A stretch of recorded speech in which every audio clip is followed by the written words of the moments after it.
What's going on YouTube? My name is Sahil and today we're going to be talking about one of Nissan's most iconic cars and arguably the car that put them on the map.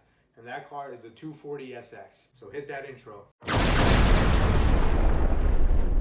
Alright, but before we talk about Nissan from the past, right, and that iconic car, we got to talk about what Nissan's doing today, right? And they're not in a good spot today.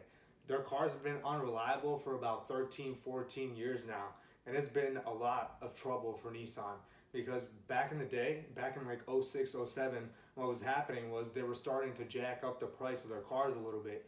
And Honda and Toyota were basically offering the same car, but for less money. So obviously the customers are gonna vote with their wallet. The customers aren't gonna go to Nissan anymore, right? They're gonna go to Honda, they're gonna go to Toyota because they're offering the same vehicle for a better price. So why would they go to Nissan? And Nissan knew about this. So what did Nissan decide to do? They decided to cut costs. They were like, where can we cut costs?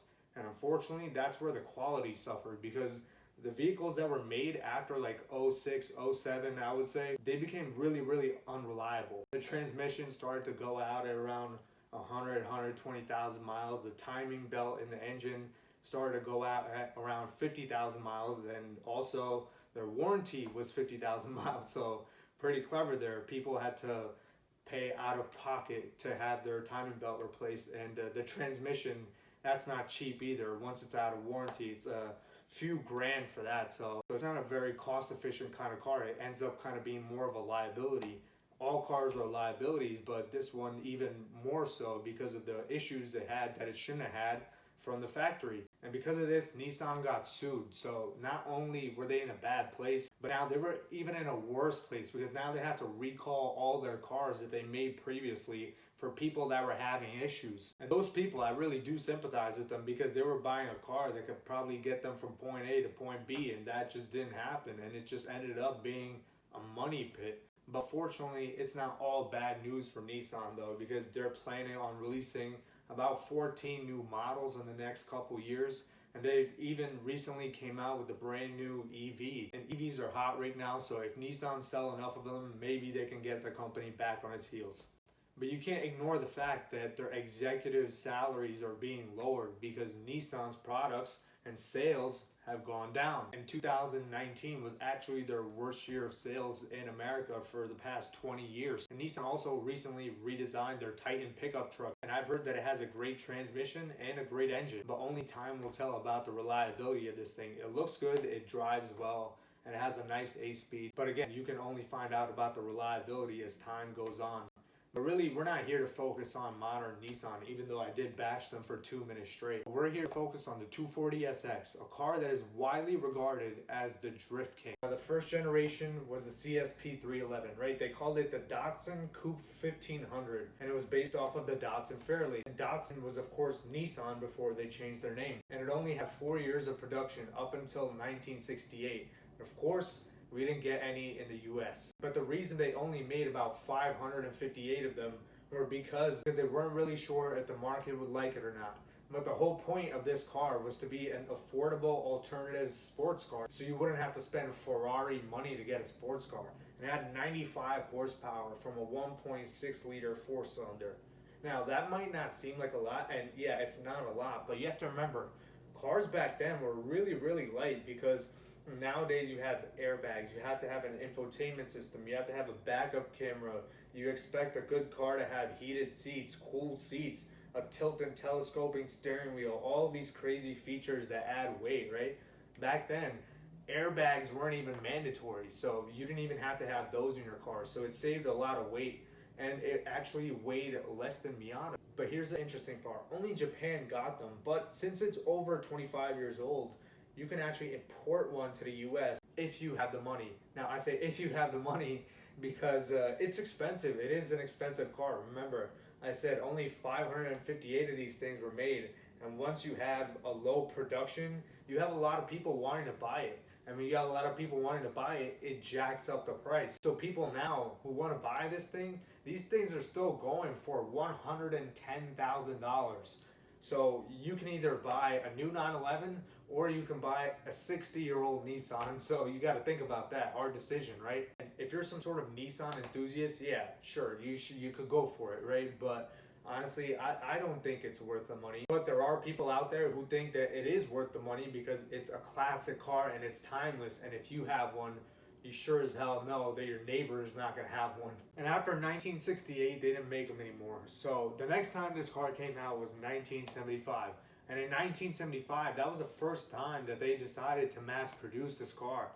And America actually did get this one. Here it was called the 200SX. There's going to be a lot of confusing names in this video, so just bear with me, try to keep up. Now, the main innovative technology in this one was the Nissan NAPS system.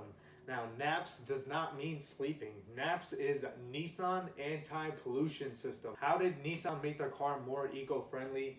It was simple. Traditionally, modern cars had this, but Nissan back then did not, and it was 1975, so this was a huge deal.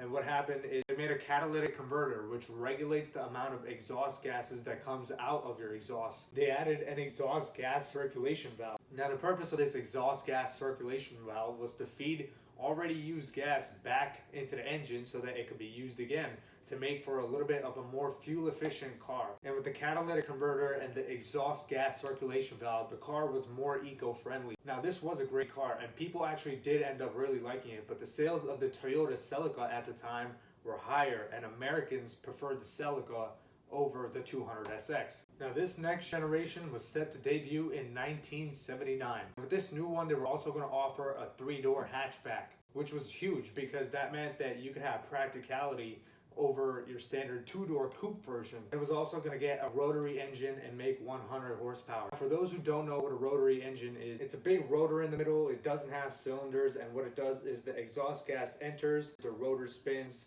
then it's ignited, then the rotor spins again, then it's released into your exhaust system. And here's the benefit about rotary engines, right? They can rev really high and your car drives smooth, but it has downsides, okay? It is unreliable, and it puts the pressure on a little rotor, and those rotors, when they wear out, they can cost you a lot of money to fix and replace them. So Nissan ultimately decided not to go with the rotary engine. Just take, for example, the Mazda RX-8. That came out in the 2000s, had a rotary engine, and it guzzled oil. Like V8s were making better fuel economy than this thing was. And it wasn't reliable either, so they depreciated heavily. And Nissan knew about this, right? Even in the 70s, they knew that rotary engines weren't the best option, so they decided to go against it. So they realized that rotary engine had issues, so they actually pushed the launch back even further, and then they replaced it with a standard 4-cylinder engine. Now, the next generation was the S12 generation, and it was called the Gazelle in Japan, and it was called the 200SX in America.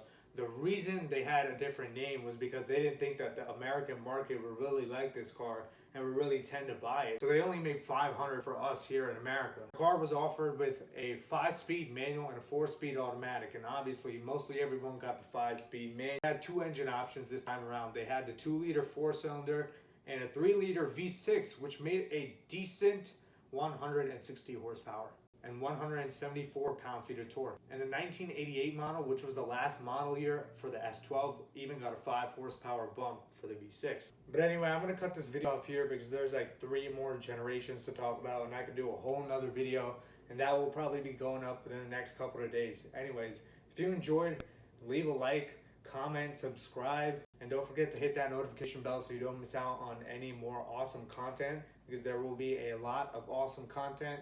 Thank you for watching, and I will see you in the next one. Peace.